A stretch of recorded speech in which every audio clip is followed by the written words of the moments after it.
Imagine standing before the Great Pyramid of Giza, 2.3 million blocks of stone, some weighing up to 80 tons. You might think aliens built it, or endless armies of whip-driven slaves.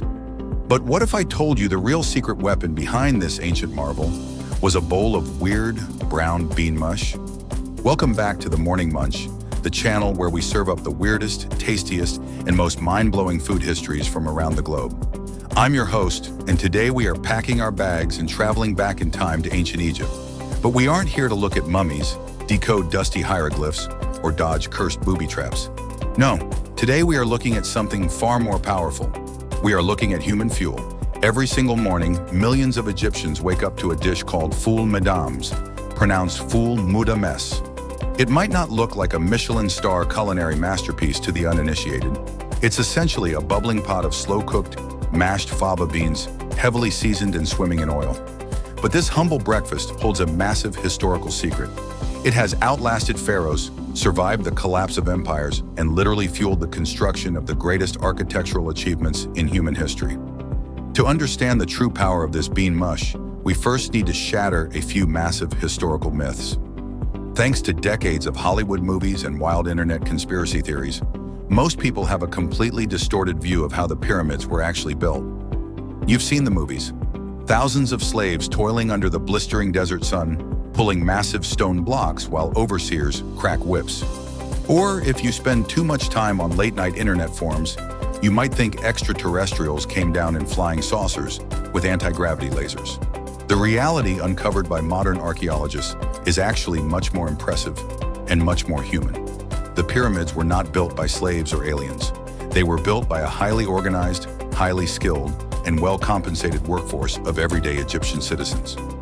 These were stonemasons, engineers, mathematicians, and tens of thousands of temporary laborers who worked on the pyramids during the season when the Nile River flooded their farmlands. Archaeologists like Mark Lehner have spent decades excavating the actual towns where these builders lived, right next to the Giza Plateau. They uncovered the lost city of the pyramid builders, a sprawling complex that housed upwards of 20,000 workers at a time. They found massive bakeries that churned out thousands of loaves of bread, breweries that produced thick, nutritious beer, and sleeping quarters that stretched for blocks.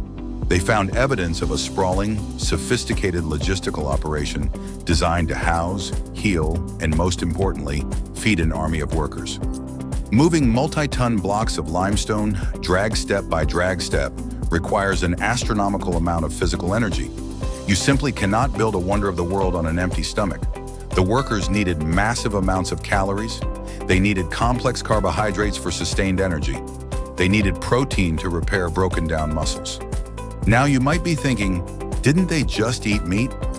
While archaeologists have found thousands of animal bones at the builders' village, indicating that cattle, sheep, and goats were indeed slaughtered to feed the workers. Meat was still a luxury. It was resource-intensive to raise livestock in the desert, and meat was largely reserved for the elite, the foreman, or for special religious festival days. The everyday laborer, the guy actually pulling the ropes and swinging the copper chisels day in and day out, needed something cheaper, more abundant, and incredibly shelf-stable.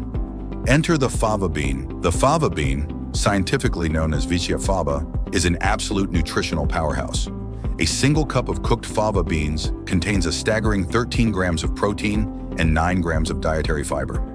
It is densely packed with complex carbohydrates, folate, manganese, iron, and magnesium.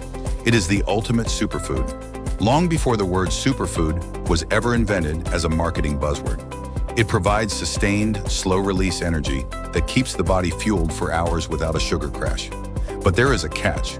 Raw, dried fava beans are tough, bitter, and completely inedible. To unlock their nutritional payload, the ancient Egyptians had to get creative. They had to invent a cooking process that could break down the tough exterior skin of the bean and turn the starchy inside into a digestible, flavorful mush. This was the birth of foul Medames. The exact origins of the dish are lost to the sands of time, but historical and archaeological records suggest it is over 5,000 years old. It is widely considered to be the oldest continuously eaten breakfast on the face of the planet. And amazingly, it is one of the very few specific foods explicitly mentioned in ancient Egyptian texts and hieroglyphs. So, how exactly did they cook it? This is where the history of full Medames gets incredibly quirky. You couldn't just throw fava beans in a pot for 20 minutes and call it a day.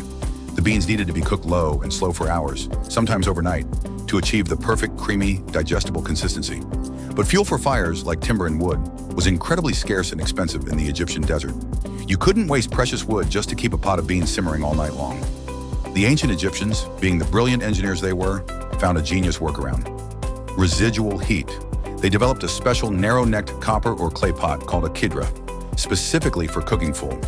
The narrow neck minimized evaporation, keeping the beans moist as they cooked over many hours. Instead of building a fresh fire, families and street vendors would take their sealed pots of beans and bury them deep in the dying embers of communal bakers' ovens after the daily bread had been baked. The insulated, gentle heat of the buried embers would slowly coax the beans into a soft, savory stew by the time the sun came up the next morning. In fact, the word Medames literally translates from Coptic to mean buried. This brilliant communal cooking method survived for millennia. Fast forward a few thousand years to the Middle Ages in Cairo, and the process evolved into something even weirder. In Islamic Cairo, the city was dotted with public bathhouses, or hammams. These bathhouses required massive subterranean fires to heat the water pools above. The princess baths in Cairo became famous because, overnight, the fires responsible for heating the bathwater were used to slow-cook enormous vats of full Medames. The bathhouse attendants would bury the massive cauldrons of beans in the embers of the bath's furnace. By morning, the whole neighborhood would come to the bathhouse, not to wash, but to buy their morning breakfast. It is truly mind-boggling to think about the timeline of this dish. Let's put it into perspective.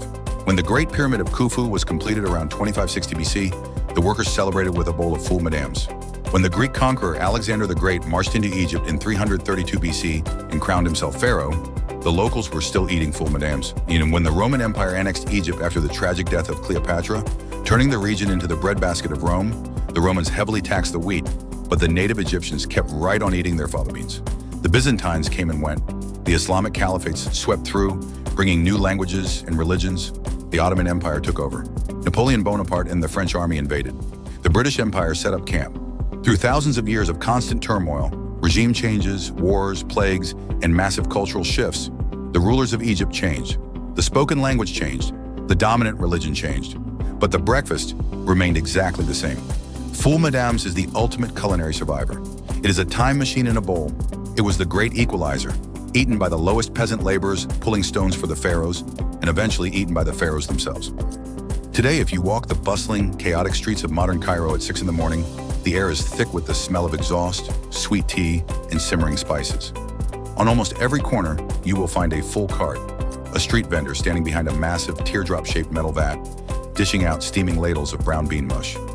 The ancient recipe has evolved slightly, adopting the flavors of the empires that passed through. Today, a proper bowl of full Medames starts with those deeply slow-cooked fava beans.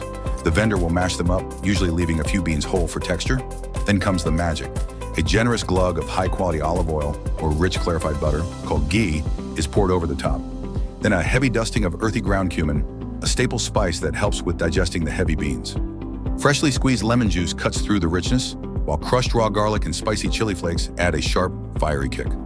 It is served with piles of warm, puffy Egyptian flatbread called 𝐌𝐨𝐫𝐧𝐢𝐴, which acts as your edible spoon. Even today, full Medames is not just a standard breakfast item. It is a vital pillar of Egyptian culture and religious observance. During the holy month of Ramadan, when Muslims fast from sunrise to sunset, full Medames is the absolute star of the pre-dawn meal known as suhoor. Because of its complex carbohydrates and high protein content, it digests incredibly slowly, staving off hunger pangs and providing steady energy for those enduring the long, hot days of fasting. It is the ultimate survival food, just as it was 5,000 years ago. If this weird bean mush made you as hungry for history as it made me, you know what to do. Hit that subscribe button down below and head over to At the Morning Munch. Make sure to ring that notification bell so you never miss a bite. We have so many more incredible, bizarre, and mouth-watering historical mysteries to uncover together here on The Morning Munch. What ancient food or historical dish should we investigate next? Let me know down in the comments below. Until next time, keep munching and stay curious.